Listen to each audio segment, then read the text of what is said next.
Hello friends, welcome to life experience education. आज हम आपके साथ डिस्कस कर रहे हैं आरआरबी ग्रुप डी का प्रीवियस ईयर क्वेश्चन पेपर। ये हमारा क्लास नंबर फर्स्ट है previous year question paper series, जिसमें कि हम आपके साथ मैथमेटिक्स वाला पार्ट आज डिस्कस करने जा रहे हैं।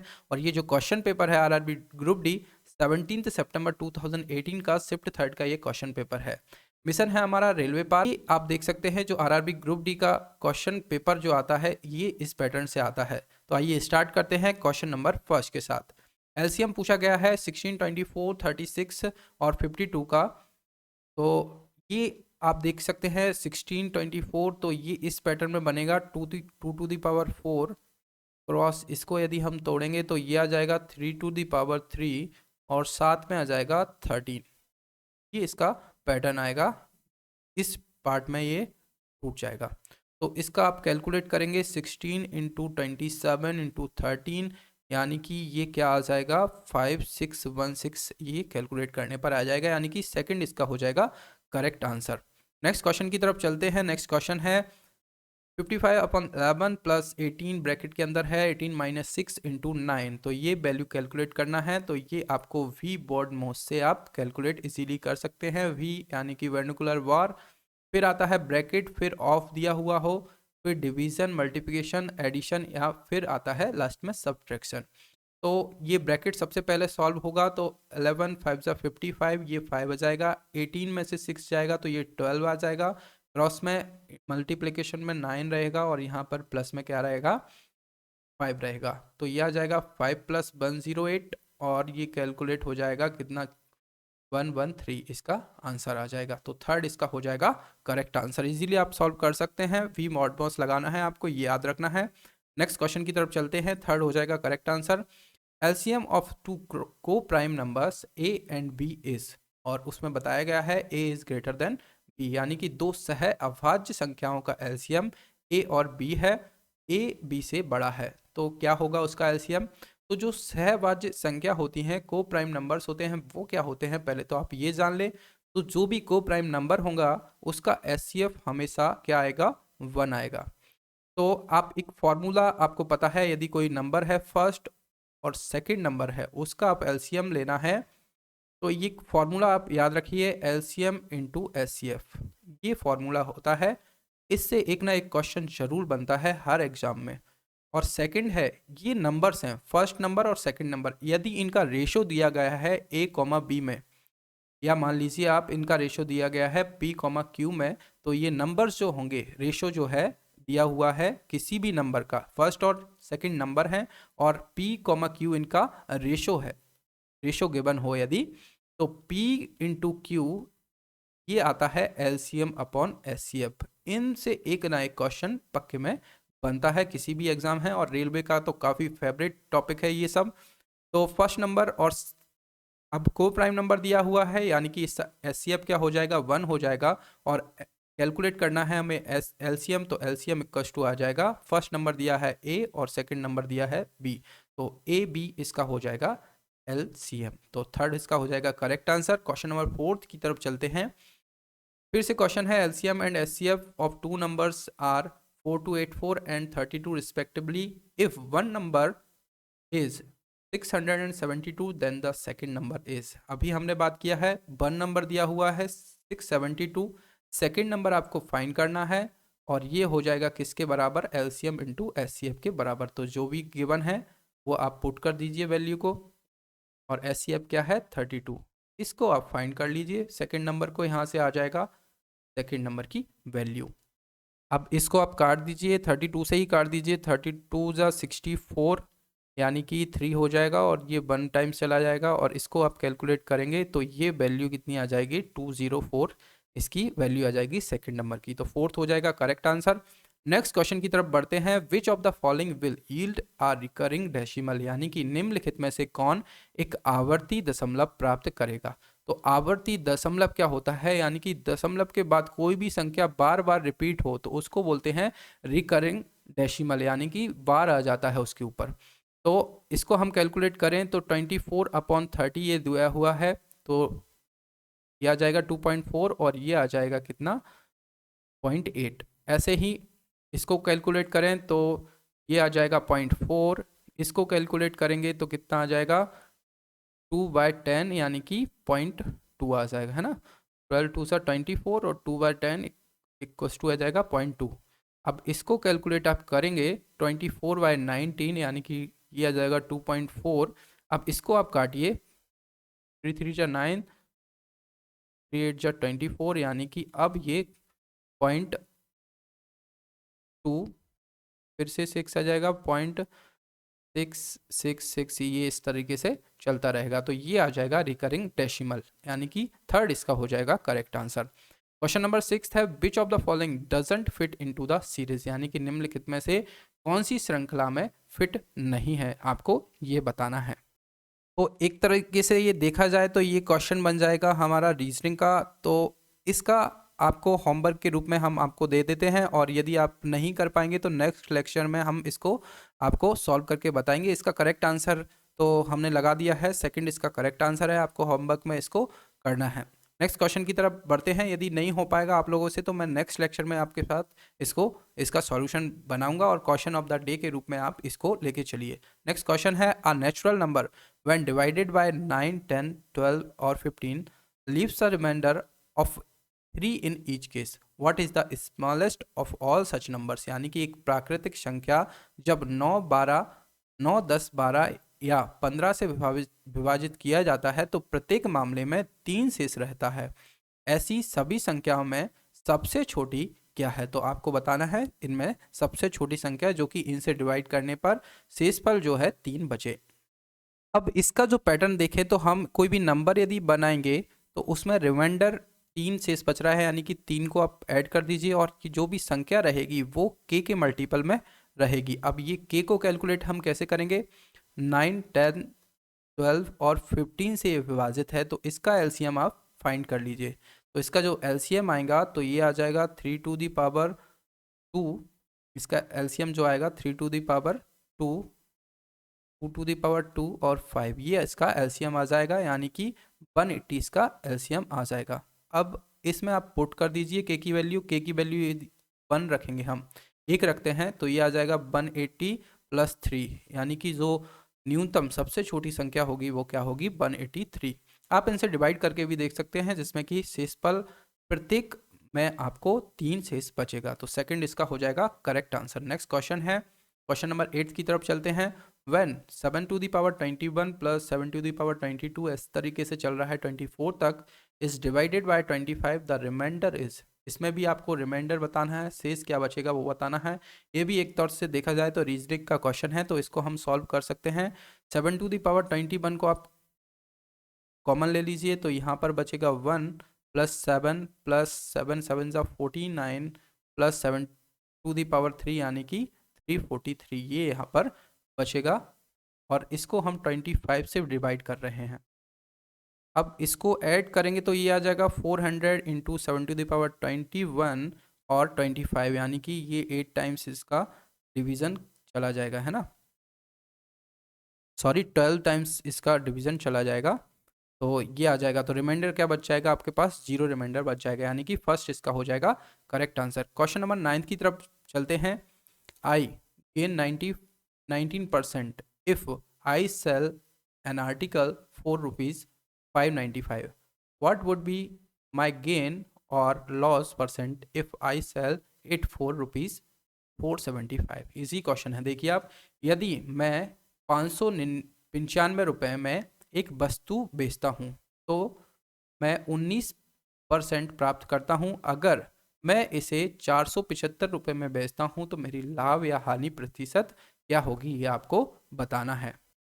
देखिए, अब 19% प्राप्त करता है, यानी कि पहले यदि वो 595 रुपये में बेचता है तो उसको 19% का प्रॉफिट होता है, यानी कि प्रॉफिट में देखूं 19% यानी कि 19/100, यानी कि 100 में यदि कोई वस्तु मैं खरीदता हूं और 119 में बेचता हूं, यानी कि एसपी आप इसको काउंट कर लीजिए, तो ये 595 रुपये पड़ रहा है, यानी कि 119 रुपये जो रेशो है इसको मैं काउंट करूं तो ये 595 रुपये के बराबर है, यानी कि यहाँ से इसको काटेंगे आप तो एक रेशो की जो वैल्यू आ जाएगी वो कितनी आ जाएगी? 5 आ जाएगी, यानी कि यहाँ पर 100 है तो 100 रेशो की वैल्यू कितनी आ जाएगी? 500, यानी कि उसका जो सीपी है वो है 500। अब आपको कैलकुलेट करना है कि कोई वस्तु वो 500 में खरीदता है और 475 रुपये में बेचता है। ये तो इसका सीपी है और ये अब इसका एसपी हो गया। तो सीपी 500 है, एसपी है 475, तो 25 रुपये का इसको क्या हो रहा है, लॉस हो रहा है। 25 रुपये का लॉस हो रहा है, किस पर हो रहा है, सीपी पर। आप हमेशा लॉस या प्रॉफिट काउंट करेंगे तो 500 पर हो रहा है इंटू 100, तो ये आप कैलकुलेट करेंगे तो ये आ जाएगा 5%, और 5% क्या लॉस हो रहा है 5% का, यानी कि थर्ड इसका हो जाएगा करेक्ट आंसर। नेक्स्ट क्वेश्चन की तरफ चलते हैं। The length and breadth of a rectangular is the ratio of 3:1 if the perimeter is 96, then what is the length of the rectangular। यानी कि एक आयत दिया हुआ है, इसकी लंबाई और चौड़ाई जो है एक अनुपात में दी गई है, लंबाई और चौड़ाई का अनुपात दिया गया है 3:1 में। यदि इसकी परिधि जो है 96 मीटर है तो आयत की लंबाई क्या होगी, परिधि यानी क्या हो जाएगा 2 इंटू लेंथ प्लस ब्रेड्थ, ये हो जाएगी परिधि, और ये दी हुई है 96 मीटर। इससे लेंथ प्लस ब्रेड्थ आप निकाल लीजिए, तो 2 4 जा 8 और 2 8 जा 16, यानी कि 48 आ जाएगा। और यहाँ से 3 + 1 यानी कि लेंथ प्लस ब्रेड्थ का वो हम देखें तो ये कितना है, 4 रेशो है, 4 रेशो, और ये किसके बराबर है, 48 के बराबर है। इससे आप कैलकुलेट कर लीजिए, तो एक रेशियो की वैल्यू आप निकाल लेंगे यहाँ से, एक रेशियो इक्वल्स टू आ जाएगा 12, यानी कि एक रेशो यानी कि लेंथ इसकी क्या हो जाएगी 3 इंटू 12, और विड्थ क्या हो जाएगी 1 इंटू 12, यानी कि ये हो जाएगी 36, ये हो जाएगी 12, यानी कि इन दोनों का जो सम है वो आ जाएगा 48 के बराबर। अब आयत की लंबाई पूछी थी तो आप इससे बता सकते हैं 36 मीटर इसकी लंबाई रहेगी, यानी कि सी इसका हो जाएगा, थर्ड इसका हो जाएगा करेक्ट आंसर। नेक्स्ट क्वेश्चन है, what principal will yield ₹120 as simple interest at 6% per annum is in 10 years, यानी कि 10 वर्षों में क्या प्रिंसिपल 6% प्रति वर्ष पर 120 साधारण ब्याज के रूप में उपज देगा। यानी कि आपको ये कैलकुलेट क्या करना है, इसमें प्रिंसिपल यानी कि कैलकुलेट करना है, मूलधन आपको कैलकुलेट करना है। ब्याज आपको दिया हुआ है कितना, 120 रुपये। सिंपल इंटरेस्ट आपको दिया हुआ है 120, और मूलधन यानी कि प्रिंसिपल आपको फाइंड करना है, रेट दी हुई है 6% और टाइम दिया हुआ है 10 ईयर्स अपॉन 100, यानी कि साधारण ब्याज क्या होगा, मूलधन गुणित दर गुणित समय बटे 100। तो इसको आप कैलकुलेट कर लीजिए, ये यहाँ पर चला जाएगा 1200, और 6 से आपको इसको काट दीजिए तो ये 200 आ जाएगा, principal 200।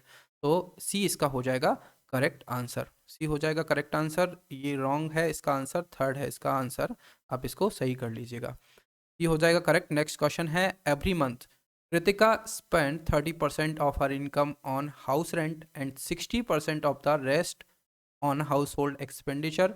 If she saves ₹6300 per month, what is her total monthly income. यानी कि हर महीने कृतिका अपनी आय का 30% जो क्या करती है घर के किराए में, यानी कि रेंट में मान लीजिए आपको, और बाकी 60% घर पर ध्यान से खर्च करती है, यानी कि जो एक्सपेंडिचर है खर्चा है उसका 60% है। यदि वह 6300 रुपये प्रति माह की बचत करती है, यानी कि ये 90% हो गया, यानी कि 10% जो है 6300 रुपये के बराबर है, तो इसका 100% आप निकालेंगे तो ये कितना आ जाएगा 63, इतना आ जाएगा इसका 100% आप निकालेंगे तो। नहीं ऐसे नहीं होगा, देखिए ये 30% अपनी आय का खर्च करता है, यानी कि 30% हो गई, मान लीजिए आपका 100 रुपीज़ इसकी इनकम है, रेशो में हम बात करें तो 30% यानी कि 30 रुपये ये रेंट में खर्च करती है। और अब जो बाकी बचा हुआ है, बाकी लिखा हुआ है, यानी कि जो बची हुई है, अब 60 रुपीज़ इसके पास, 70 रुपीज़ इसके पास बचा हुआ है, तो इसका 60% ये क्या करती है, खर्च करती है, एक्सपेंडिचर करती है, हाउस होल्ड के लिए खर्च करती है, यानी कि 42 रुपये। 42 और 30 ये कितना हो जाएगा 72। अब बचा हुआ है 28, ये किसके बराबर है, सेविंग जो करती है ये है 6300 के बराबर। अब यहाँ से आप एक रेशियो की वैल्यू निकाल दीजिए, 6300 अपॉन 28, और 100 की वैल्यू आप निकालेंगे 100 रेशो की, तो इंटू 100 आप कर दीजिए और इसको कैलकुलेट करिएगा आप, तो इसका आ जाएगा 22,500, यानी कि 22,500 रुपये ये कुल मासिक इसकी आय है, यानी कि सेकंड इसका हो जाएगा कैलकुलेट आंसर सही। नेक्स्ट क्वेश्चन की तरफ चलते हैं। Ranjit can complete a task in 25 day while Anji can finish it in 20 days. They work together on the task for 5 days and then Ranjit leaves. In how many days will अंजी finish the remaining work? यानी कि जो रंजीत है ये 25 दिनों में किसी कार्य को कर सकता है और उसी कार्य को जो अंजी है ये 20 दिनों में करती है। अब ये कहा गया है कि वे 5 दिनों के लिए एक साथ काम करते हैं और फिर रंजीत जो है निकल जाता है, शेष कार्य को अंजी कितने दिनों में पूरा करेंगे? तो इसको कैलकुलेट करने के लिए आप इसका एलसीएम ले लीजिए। ये हो जाएगा 5 × 5 और इसको करेंगे आप 5 × 4, यानी कि जो एलसीएम आएगा 5 × 4 यानी कि 25 चौको 100 इसका आएगा एलसीएम। ये टोटल वर्क आ जाएगा, टोटल वर्क आ जाएगा ये। अब हम बात करें इनकी इफिशियंसी की बात करें तो 25 चौको 100 यानी कि 4 इसकी इफिशियंसी हो जाएगी रंजीत की और ए की इफिशियंसी क्या हो जाएगी 5 इसकी इफिशियंसी हो जाएगी। मतलब कि 1 डे, एक दिन में जो अंजी और रंजीत मिलकर कार्य कोई करेंगे तो ये 9 कार्य कंप्लीट करेंगे। अब इनको 5 दिन आपको कार्य कराना है, यानी कि 9 पना 45 ये कार्य कर चुके होंगे दोनों। बचा हुआ कितना कार्य है? यदि 100 में से आप 45 को हटा देंगे तो ये 55 कार्य बचा हुआ है। अब किससे करवाना है? हम अंजी से कार्य को कराना है तो इसकी एफिशिएंसी 5 है तो इसको 5 से डिवाइड कर दीजिए, यानी कि ये आ जाएगा 11 डेज में अंजी कंप्लीट कर जाएगी। और कितने दिन लगेंगे? तो 11 डेज अंजी को लगेंगे। तो थर्ड इसका हो जाएगा करेक्ट आंसर। अब जो भी कार्य वाले क्वेश्चन है इस तरीके से करा कीजिए। अब जो पाइप और हौदी वाले क्वेश्चन आते हैं, यानी कि एक पाइप भरता है दूसरा खाली करता है, तो जो वर्क है इसका एफिशिएंसी है वो, जैसे कि जो पाइप होता ए इसमें, तो इसको हम नेगेटिव ले लेते हैं और टोटल कार्य यहाँ से हम कैलकुलेट इजीली इसको कर सकते हैं। तो सी हो जाएगा करेक्ट आंसर। नेक्स्ट क्वेश्चन की तरफ चलते हैं। 48 people could complete a task in 78 days. After 6 days 4 of the workers left. How many days from then will it take to complete the task? यानी कि 17 दिनों में 48 लोग एक कार्य को करते हैं। तो MDH यानी कि मैन डे और ये हावर घंटे, जितने घंटे काम करते हैं एक वर्क के बराबर होता है और रुपीस भी इसमें आ जाएगा। तो M1 D1 H1 W1 R1 ये रेशो बराबर होगा M2 D2 S2 upon W2 into R2 के। अब बोला गया है कि 17 दिनों में कितने लोग? 48 लोग किसी कार्य को करते हैं, W कार्य मान लीजिए, और उसी को 6 दिनों के बाद श्रमिकों में से 4 छोड़कर चले जाते हैं। फिर कार्य को पूरा करने में कितना समय लगेगा? तो यहाँ से आप टोटल कार्य कैलकुलेट कर लीजिए। मतलब कि 6 दिन तक तो वो काम करते हैं, 6 दिन तक कितने लोग काम करते हैं? 48। अब जो बाकी बचा हुआ कार्य है उसमें से 4 छोड़कर चले जाते हैं, यानी कि कितने दिन होंगे? वो कितने दिनों में कार्य पूर्ण करेंगे? वो इनटू कितना, 4 छोड़कर चले गए, यानी कि अब कितने लोग कर रहे हैं? 44 कर रहे हैं और ये टोटल वर्क को फिनिश करेंगे। W से W कैंसिल आउट हो जाएगा। यहाँ से आप डे की वैल्यू कैलकुलेट कर सकते हैं। तो इसको आप इस तरफ ले जाइए, यानी कि 48 कॉमन लेके ये 17 - 6 ये हो जाएगा इक्वल्स टू 44 इंटू डी। यहाँ से कितना बचेगा? ये 11 48 इंटू 11 अपॉन 44 यानी कि 4 टाइम्स, और ये आ जाएगा 12 टाइम्स, यानी कि 12 इसका हो जाएगा करेक्ट आंसर। यानी कि 12 दिन और उनको जो है फिर कार्य को पूरा करने में कितने दिन लगेंगे? तो 12 दिन और लगेंगे, यानी कि सेकंड इसका करेक्ट आंसर हो जाएगा। नेक्स्ट क्वेश्चन है, walking at a speed of 10 kilometre per hour Madhu reaches her university 15 minute late. Next time she increase her speed by 2 km per hour but she is still late by 5 minutes. The distance of university from her house is, यानी कि 10 kilometre पर घंटा की गति से चलते हुए मधु 15 minute देरी से पहुंचती है। 10 किलोमीटर पर घंटा की रफ्तार से चलती है तो 15 मिनट लेट पहुंचती है। अब बोला गया है अगली बार वह अपनी गति 2 किलोमीटर बढ़ा लेती है, यानी कि 10 से 12 किलोमीटर पर घंटा कर देती है और ये अब 5 मिनट देरी से पहुंचती है, लेट फिर भी पहुंचती है। तो उसके घर से विश्वविद्यालय की दूरी, तो दूरी कैलकुलेट करना है, डिस्टेंस कैलकुलेट करना है। दोनों की जो गति है उनका गुणनफल ले लीजिए आप, यानी कि 10 × 12, दोनों की गति का अंतर ले लीजिए, यानी कि 2, और ये जो है इनका डिफरेंस जो है 10 मिनट, और इसको घंटे में आप कन्वर्ट कर दीजिए। तो इसको आप कैलकुलेट कर लीजिए, 6 दूनी 12, 2 से 2 कट जाएगा तो डिस्टेंस आ जाएगी 10 किलोमीटर, यानी कि ए इसका हो जाएगा करेक्ट आंसर। नेक्स्ट क्वेश्चन है the height and the slant height of a right circular cone are 24 and 25 centimetre respectively. Consider करना है जो पाई की वैल्यू है 22/7 as find the curved surface area of the said cone, यानी कि एक दाएं जो गोलाकार शंकु दिया हुआ है उसकी ऊंचाई और उसकी तिरछी ऊंचाई, यानी कि ये ऊंचाई हो गई इसकी 24 सेंटीमीटर और ये हो गई कितनी 25 सेंटीमीटर, ये गिवन है। अब आपको उस शंकु के घुमावदार सतह क्षेत्र को खोजने के लिए पाई की वैल्यू दिया गया है और इसमें कर्व्ड सरफेस एरिया पूछा गया है कौन का।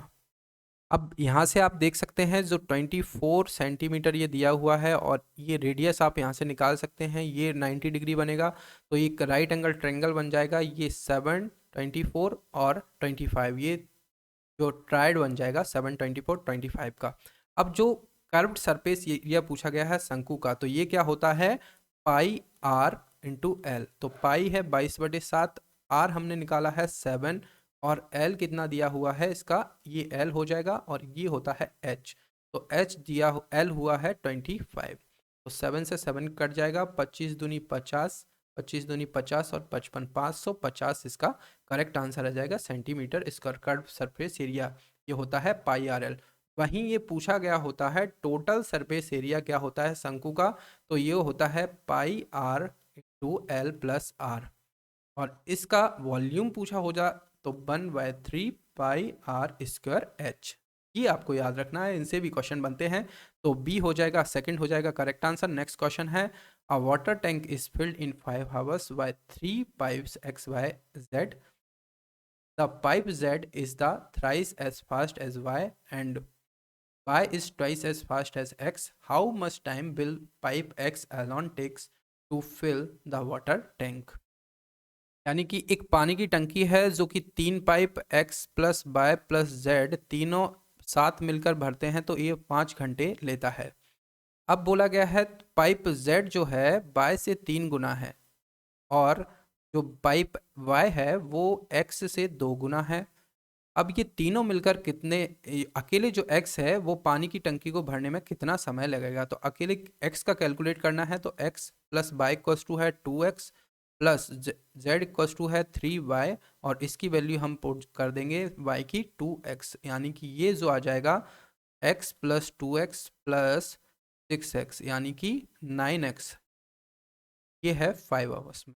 अब इसको x को अकेले x को पुट करने में भरने में कितना एफिशिएंसी हो जाएगी इसकी 9 इंटू 5 यानी कि 45 आवर्स, यानी कि 45 घंटे ये लेगा अकेला x, यानी कि थर्ड इसका हो जाएगा करेक्ट आंसर। नेक्स्ट क्वेश्चन है if the present age of father and his son is are 48 years and 28.8 years old respectively, then the father can say to his son he was of your present age when you were born। यानी कि यदि पिता और उसके पुत्र की वर्तमान आयु क्रमशः 48 वर्ष और 28.8 वर्ष दी गई है, ये पिता की मान लीजिए आप और ये हो गई पुत्र की। अब आगे बताया गया है तो पिता अपने पुत्र से कह सकता है कि जब आप पैदा हुए थे तब टी आपकी वर्तमान उम्र थी। तो आपको कैलकुलेट क्या करना, मतलब कि जब ये पैदा हुए थे तब उनकी वर्तमान उम्र क्या थी, आप देख सकते हैं इससे 28.8 जो है उसका 2/3 यानी कि 19.2 और 48 में से यदि 28.8 आप घटाएंगे तो ये आ जाएगा 19.2 यानी कि 2/3 के लगभग थी उनकी एज, यानी कि सेकंड इसका करेक्ट आंसर हो जाएगा। नेक्स्ट क्वेश्चन है the cost of leveling a triangular piece of land whose sides are 72 meter 30 meter and 78 meter respectively, the rate of 20 पैसा पर स्क्वायर मीटर is, यानी कि 20 पैसा प्रति वर्ग मीटर की दर से भूमि की एक त्रिकोणीय टुकड़े को समतल करने की कुल लागत क्या होगी जिसकी भुजाएं 72 मीटर 30 मीटर और 78 मीटर है। तो उसको प्रति वर्ग मीटर 20 पैसे की दर से ये ले रहा है, तो इतना कैलकुलेट करने में इसको कितना लगेगा। अब यदि आप इसको ध्यान से देखेंगे तो ये बन जाएगा ट्रिपलेट, इसका 30, 72 और 78, यानी कि ये बन जाएगा राइट एंगल ट्रेंगल। अब इसका आप एरिया देखिए तो हाफ इंटू बेस हो जाएगा 30 और half into base into height 72 हो जाएगा। तो इसका आप कैलकुलेट कर सकते हैं इजीली। तो 15 दूनी 30, 15 5 पितर 15 छक्के 90, 15 7 105 और 108, मतलब 1080 इसका हो जाएगा एरिया। अब इसको प्रति वर्ग 20 पैसे में ये कर रहा है, यानी कि 1080 जो है इतना मीटर स्क्वायर इसका एरिया है और 20 पैसा पर मीटर का ले रहा है, यानी कि एक जो मीटर स्क्वायर है इसका 20 पैसा लेगा। तो ये 1080 का कितना लेगा, ये आ जाएगा लगभग, इसको कैलकुलेट करेंगे आप तो ये आ जाएगा 21600।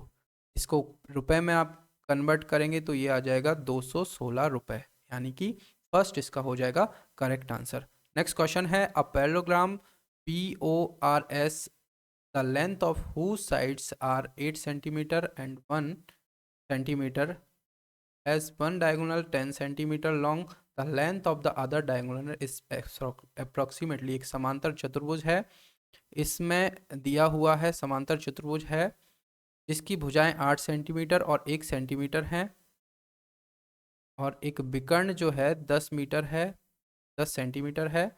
तो दूसरे अन्य विकर्ण की लंबाई आपको ये पूछ रहा है, ये कितनी होगी। तो इसमें आप विकर्ण की लंबाई कैलकुलेट कर सकते हैं। तो 2 into a square plus b square equals to क्या हो जाएगा, D1 square plus D2 square. तो ए हुआ है 8, तो 8 का स्क्वायर 64 प्लस 1 का स्क्वायर 1 इक्वल्स टू D1 का स्क्वायर 100 दिया हुआ है, 10 का स्क्वायर 100 प्लस D2 का स्क्वायर आपको कैलकुलेट करना है। तो ये हो जाएगा 65 इंटू 2 यानी कि 130 माइनस 100 यानी कि 30 यानी कि √30। अब ये √30 को आप कैलकुलेट करें, इसकी वैल्यू तो लगभग आएगी 5.8 के समथिंग। इसका साइज से कुछ वैल्यू गलत दी गई है, ये साइज से आई थिंक 12 सेंटीमीटर होगा, 12 सेंटीमीटर। इससे करके देखते हैं। तो 2 into 64 plus 144 equals to D1 दिया हुआ है, D1 का स्क्वायर 100 हो जाएगा, D2 का स्क्वायर कैलकुलेट करना है। तो ये हो जाएगा 8 10 और ये आ जाएगा 208 इंटू 2 यानी कि 416, यानी कि ये आ जाएगा 316 √316 D1 D2 की वैल्यू, यानी कि ये आ जाएगा लगभग 17.787 ये आ जाएगा सेंटीमीटर, यानी कि सी इसका हो जाएगा करेक्ट आंसर। तो करेक्ट ये कर लीजिएगा आप, ये 12 सेंटीमीटर दिया गया है, इसकी जो सेकंड है ये 12 सेंटीमीटर दी गई है, तो इससे आ जाएगा 17.8 सेंटीमीटर। ये आपको फॉर्मूला याद रखना है, ये समांतर चतुर्भुज के लिए है। और आप रोम्बस की बात करेंगे तो उसमें भी आपका फॉर्मूला लगता है, तो ये आता है 4a square equals to D1 square plus D2 square. तो ये रोम्बस के लिए है, यानी कि सम चतुर्भुज के लिए, और ये समांतर चतुर्भुज के लिए। थर्ड हो जाएगा करेक्ट आंसर। नेक्स्ट क्वेश्चन है out of the 60 student of a class 29 took mathematics, 32 took biology and 8 took none of the 2 students. How much student took both mathematics and biology. एक कक्षा में छात्रों की संख्या दी गई है टोटल 60 है, उनमें से 29 जो है गणित, 32 ने जीव विज्ञान, 29 ने ली है गणित, 32 ने 20 जीव विज्ञान और 8 ने दोनों विषयों में से कोई नहीं लिया है। तो कितने छात्रों ने गणित और जीव विज्ञान दोनों लिया है, ये आपको बताना है। यानी कि जो 8 छात्र हैं उन्होंने इन दोनों में से कुछ नहीं लिया है, तो यानी कि टोटल जो है इनमें से 8 आप घटा दीजिए तो 52 जो छात्र होंगे उनमें जीव विज्ञान वाले भी होंगे और गणित वाले भी होंगे। अब ये जो आ रहा है टोटल 29 प्लस 32 इक्वल्स टू 61, 61 में से यदि 52 हम माइनस करेंगे तो ये वो छात्र आ जाएंगे जिन्होंने कि गणित और जीव विज्ञान दोनों लिए हैं, यानी कि ये कितने आ जाएंगे, 9 छात्र आ जाएंगे, यानी कि डी इसका हो जाएगा correct answer fourth. Next question है x माइनस बाई दिया हुआ है, x इंटू वाई दिया हुआ है, find x cube minus Y Q. तो ये फॉर्मूला है, इजी क्वेश्चन है। तो ये क्या हो जाएगा, x माइनस वाई का whole cube equals to X cube minus Y cube minus 3xy into X minus Y. तो ये वैल्यू आपको पता है x माइनस वाई 3 का क्यू हो जाएगा equals to X cube minus Y cube आपको कैलकुलेट करना है। -3 इंटू एक्स बाई की वैल्यू 2 दी हुई है, x माइनस बाई की वैल्यू 3 दी हुई है यानी कि इंटू। तो ये आ जाएगा 27 x cube minus Y Q और ये आ जाएगा -18। तो प्लस हो जाएगा 18 इस तरफ जाकर, तो ये आ जाएगा 7 दूनी 14 1 15 3 और 1 4 45 इसकी वैल्यू आ जाएगी x माइनस वाई क्यू की। तो ये हो सकता है ऑप्शन कुछ रॉन्ग हुए हुए यहाँ पे 45 ये मिसप्रिंट हुआ हो, तो आप एक बार और देख लीजिए अगर इसका कैलकुलेशन। मेरे हिसाब से 45 इसका करेक्ट आंसर होगा। नेक्स्ट क्वेश्चन हम डिस्कस कर लेते हैं इसका। The mean of 21 observations are different is 40. If each observation greater than the median is increased by 21, then the mean of the observation will become, यानी कि 21 अवलोकन है जो कि सभी अलग अलग हैं, उनका माध्य दिया हुआ है 40 है।